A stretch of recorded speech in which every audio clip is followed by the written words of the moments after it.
Have you ever felt a pull, a strange nudge in the back of your mind that guides you down a path you didn't plan? We like to believe we are the masters of our fate, calculating every move, but history suggests otherwise.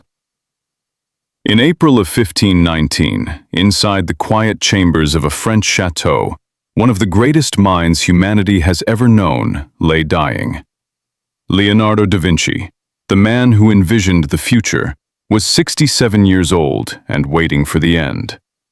Kings had bowed to him, and the world acclaimed him as the embodiment of the Renaissance. But in those final, reflective hours, Leonardo was not thinking about his fame. He was haunted by a riddle that had obsessed him since childhood.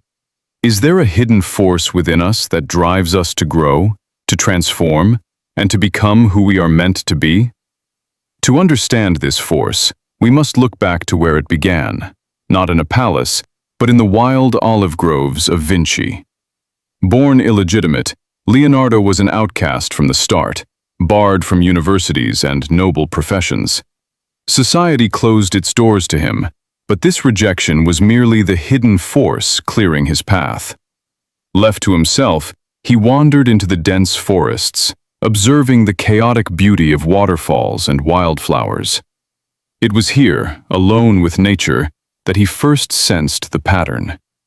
He would sit for hours sketching a simple white iris, observing how it pushed through the soil, driven by an internal engine to unfold into a specific, magnificent shape.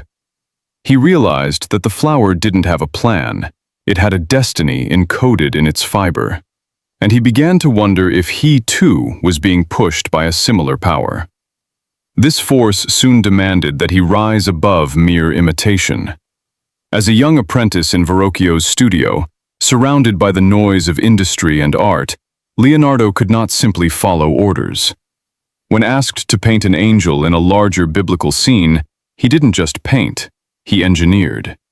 He studied the anatomy of birds to create realistic wings, and mixed new oils to give the angel a divine glow. He wasn't just making art, he was capturing the essence of life itself. But this relentless drive to innovate came at a cost. In 1481, the Pope rejected him for the Sistine Chapel Commission, favoring safer, faster artists. It was a crushing blow, a moment that could have broken a lesser man. Yet, the hidden force used this rejection as fuel, guiding him away from the petty politics of Florence to Milan, where he would reinvent himself not just as a painter, but as a military engineer, an architect, and a scientist. It was in Milan that he faced his greatest test, the Sforza horse.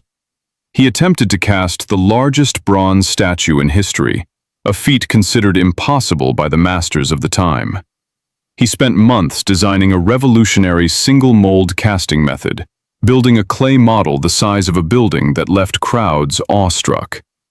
But just as he was on the brink of glory, war broke out. The bronze was melted down for cannons, and his masterpiece was never built. Rivals mocked him. Michelangelo taunted him in the streets for his failure. But Leonardo realized something profound in the aftermath. The statue didn't matter. The process mattered. The engineering knowledge he gained was the true prize. The failure was simply a lesson, a necessary bend in the river of his life. Lying on his deathbed, looking back at the strange, winding course of his existence, everything finally made sense. The illegitimacy that isolated him, the rejection that moved him, the failures that taught him, they were not accidents. They were the workings of that hidden force, pushing him, like the iris, to the full flowering of his capacities. He had not just lived, he had evolved. As the darkness closed in, he could finally rest, knowing he had not rebelled against his nature, but had followed it faithfully to the end. The lesson he leaves us is clear. There is a force inside you, a whisper of obsession and curiosity. It may lead you into the dark forest or through the fires of failure, but you must follow it. For as Leonardo wrote, "Just as a well-filled day brings blessed sleep, so a well-employed life brings a blessed death."